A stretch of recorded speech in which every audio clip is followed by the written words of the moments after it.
Bonjour et bienvenue, très contente de vous retrouver dans cette vidéo. J'espère que vous allez bien. Aujourd'hui, je partage avec vous la recette de baklava sans machine à pâte. Et cette recette est faite suite à une demande d'une abonnée. J'espère qu'elle va aimer. C'est parti tout de suite à la réalisation de cette baklava. Et aussi, nous allons réaliser un deuxième modèle avec la même pâte. Donc, restez branchés jusqu'à la fin de la vidéo. On commence par la réalisation de la pâte. Je vais utiliser ces mesurettes universelles. Si ça vous intéresse, je vous laisserai le lien Amazon juste dans la description.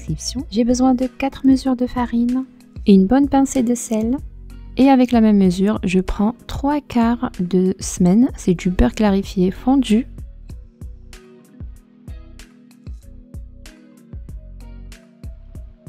Une cuillère de vanille et je mélange bien les ingrédients. J'incorpore bien la matière grasse à la farine, j'essaye de bien frotter jusqu'à l'obtention d'une texture sablée, c'est-à-dire on a bien enrobé la farine avec le semen. Comme ceci. Ensuite, je vais rajouter un œuf et pour ramasser la préparation, je vais utiliser le mélange d'eau et d'eau de fleur d'oranger. Au départ, j'ai utilisé une demi-mesure d'eau et d'eau de fleur d'oranger. Et ensuite, j'ai rajouté une autre demi-mesure, mais pas totalement. Il faut l'ajouter petit à petit jusqu'à l'obtention d'une belle pâte, légèrement tendre et pas très dure, comme celle-là. Au total, j'ai utilisé 3/4 de mesure d'eau et d'eau de fleur d'oranger. J'essaie de pétrir la pâte un petit peu et ensuite, je vais la diviser sur deux.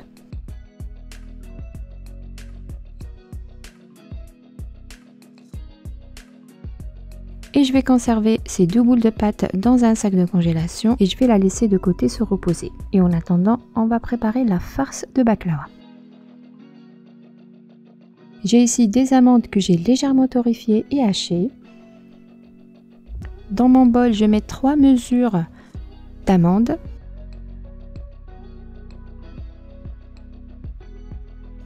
Et une demi-mesure de sucre. Je mélange bien les amandes avec le sucre. Ensuite, j'ajoute 2 cuillères à soupe de beurre clarifié fondu et une cuillère d'extrait de vanille.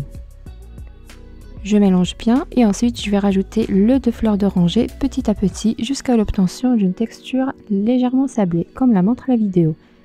Donc je vais bien mélanger avec les doigts de la main. Une fois on obtient cette texture de farce, on la conserve de côté.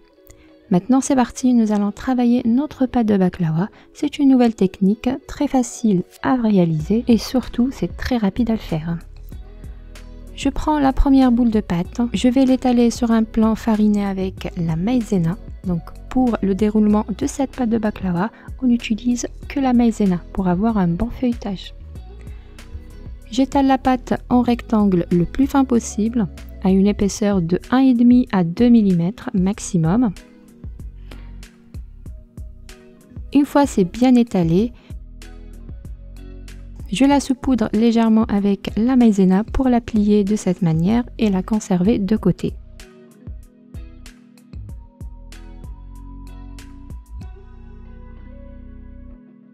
Voilà, je l'ai posée sur une assiette de côté. Je fais la même chose avec la seconde boule de pâte. Je vais bien l'étaler sur un plan saupoudré avec la maïzena.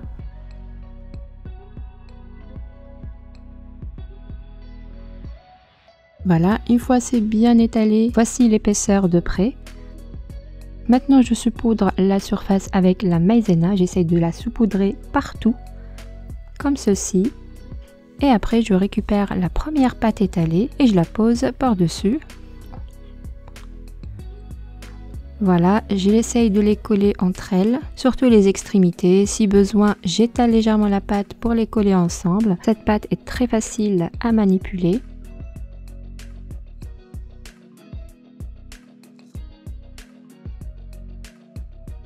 Une fois c'est fait, je saupoudre également la deuxième surface de pâte avec la maïzena. Et après, je vais réaliser ce pliage double, comme la pâte feuilletée. Je vous laisse regarder la vidéo, je pense qu'elle explique très bien. Quand vous voyez ces besoins, je tire la pâte pour qu'elle forme un joli rectangle, comme ça j'aurai pas de vide quelque part.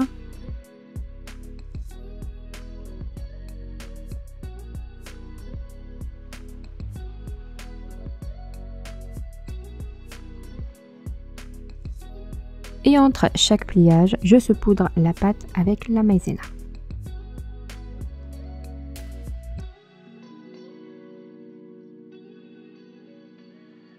Le premier pliage est fait, je fais la même chose dans l'autre sens.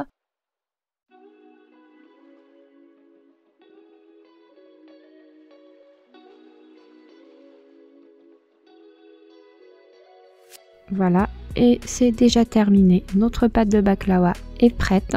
Je vais juste la laisser se reposer légèrement dans un sac bien fermé. Et elle sera bien prête à utiliser.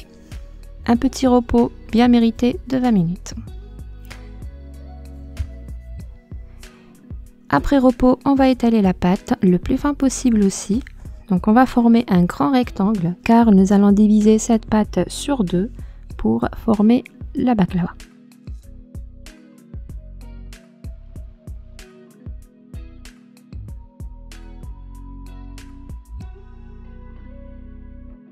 Et vous allez directement remarquer le feuilletage quand vous coupez la pâte sur 2. C'est vraiment pratique cette méthode et c'est super rapide à le faire.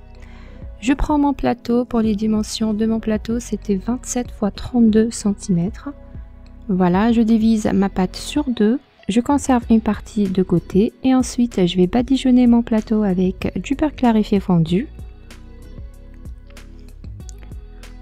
Je pose ensuite la première couche de pâte. Je serre légèrement sur tous les bordures. Je retire l'excédent de pâte.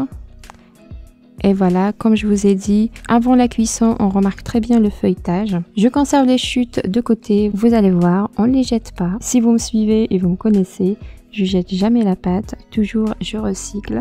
Et après, je vais mettre ma farce d'amande. Et à la fin, je vais poser la deuxième pâte. Je serre aussi les bordures, je coupe l'excédent.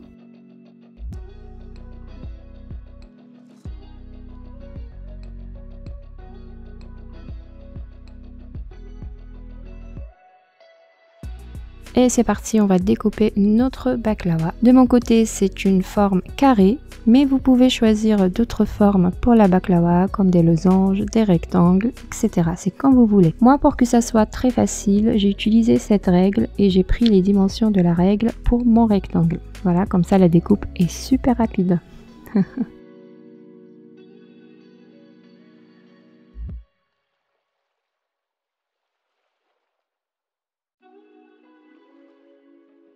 Ma baklawa est bien découpée et maintenant on va arroser généreusement la baklawa avec le beurre clarifié. Cette partie est très importante. Il ne faut pas seulement badigeonner la pâte avec le pinceau, mais il faut s'assurer que le beurre clarifié soit bien trempé dans les pièces de baklawa. Et ensuite je vais enfourner à 180 degrés environ 40 à 50 minutes de cuisson selon votre four. Et un autre conseil, au milieu de la cuisson, badigeonnez légèrement la surface de baklawa avec le beurre clarifié à l'aide du pinceau. Comme ça vous allez avoir un feuilletage vraiment parfait. Et comme je vous ai dit au début de la vidéo, nous allons réaliser un second modèle et cela sera avec les chutes de baklawa. Oui, on ne jette pas. Avec cette méthode de préparation de pâte de baklawa, vous allez avoir un résultat vraiment magnifique. Avec les chutes de baklawa, j'ai réussi d'avoir un très bon feuilletage. Donc j'ai collé les chutes ensemble, j'ai bien serré avec le rouleau. Ensuite pour la farce, c'était des amandes hachées et torréfiées de baklawa, une cuillère de semen, un peu de sucre, une cuillère de vanille et un petit peu de la poudre d'amande. Et après j'ai mélangé avec l'eau de fleur d'oranger pour former une pâte. Vous allez vraiment kiffer ce modèle de gâteau, il est très simple à réaliser et ensuite le résultat est vraiment bluffant. Vous l'avez vu au début de la vidéo et vous allez le voir juste à la fin. J'ai formé un boudin et après je l'ai posé sur la pâte de baklawa et j'ai enroulé. Et pour bien coller l'extrémité de la pâte avec cette farce, j'ai rajouté un petit peu d'eau de fleur d'oranger. Ça parfume la pâte et aussi ça nous assure que la pâte ne va pas s'ouvrir lors de la cuisson.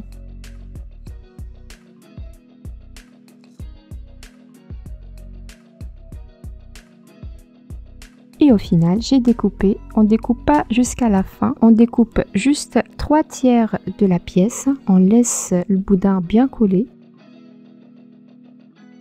Je pose ensuite sur le plateau qui va au four. Je le badigeonne généreusement avec le beurre clarifié et je vais l'enfourner à 180 environ 40 minutes de cuisson.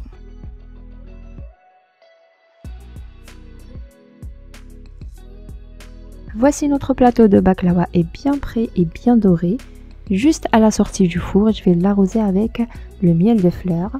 Je vais l'arroser généreusement parce que après quelques heures, la baklawa va entièrement absorber le miel.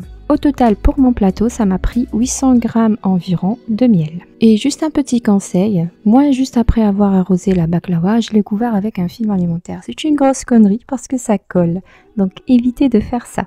Et regardez ce modèle de gâteau, celui qu'on a réalisé avec les chutes de la pâte de baklawa. Vraiment une merveille, je vous conseille de le tester. Ne jetez rien, on peut tout faire, c'est bien de recycler, pas de gâchis pour la nourriture. Et voici aussi notre baklawa. On a un très bon feuilletage, très bien réussi. Comme décoration finale pour les baklawa, j'ai posé une pièce de noix de pécan ou d'amande sur les pièces de baklawa. Et voici le rendu. Et voilà, la recette d'aujourd'hui est terminée. La préparation de baklawa avec une nouvelle technique sans aucun besoin d'une machine à pâte. J'espère que ça vous a plu. Si c'est le cas, n'hésitez pas de liker, laissez-moi un petit commentaire, partagez cette vidéo entre amis. Et je vous dis à très vite pour une nouvelle mise en ligne. Si vous n'êtes pas encore abonné, abonnez-vous. Ciao ciao.